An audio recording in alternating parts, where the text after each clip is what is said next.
Hello guys!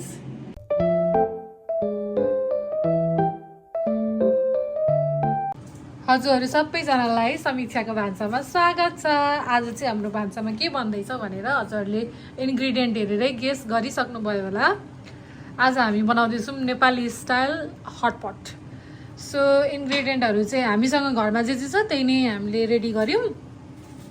बक choice, चना मटर, यो चाहिँ धनियाँ हो, यो काफिर लिभ्स हो, कागती भयो, हामीसँग दुईवटा टाइपको नुडल्स छ, टमयम बेस पनि छ, अनि त्यसपछि सम स्प्राउट्स, सिजनल भेजिटेबल, अनि चिल्ली, मसरुम, भेज मोमो, अनि जिन्जर अनि गार्लिक, अनि यो चाहिँ हो टोफु, अनि त्यसपछि यो श्रिम्प मेरो बुढाको लागि। यो चाहिँ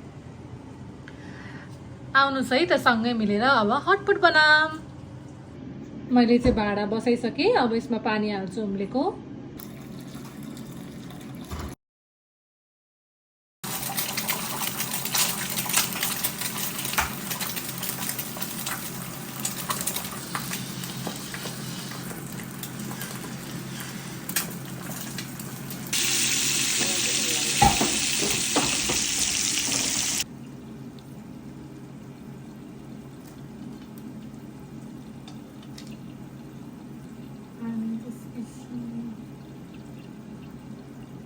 प्याज,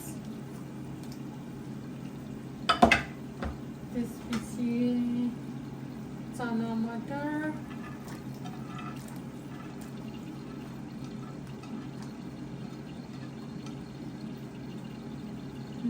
त्यसपछि भेजिटेबल,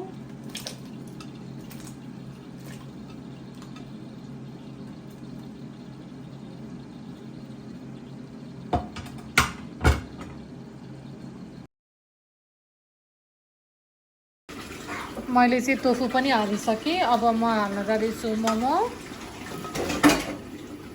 मैले अलमोस्ट सबै इन्ग्रिडियन्ट हालिसकेँ। मैले चाहिँ यो दुईवटा फ्राइड एग्स बनाएँ, दुईवटा बोइल्ड एग्स बनाएँ, अनि त्यसपछि मेरो हस्बेन्डको लागि चाहिँ सम चिकन, अनि अब यो बक चाहिँ हाल्न बाँकी छ। र सुप चाहिँ यस्तो देखिरहेको छ।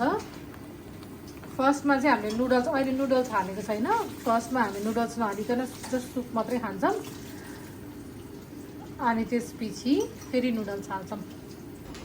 फर्स्टमा चाहिँ अब हामी सुपबाट स्टार्ट गर्छौँ। हाम्रो सुप अलमोस्ट रेडी भइसक्यो, मैले हालि पनि सकेँ।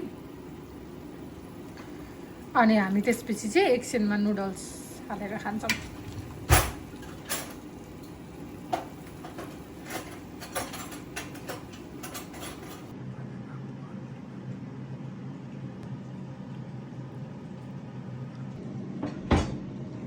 किम्ची थोरै,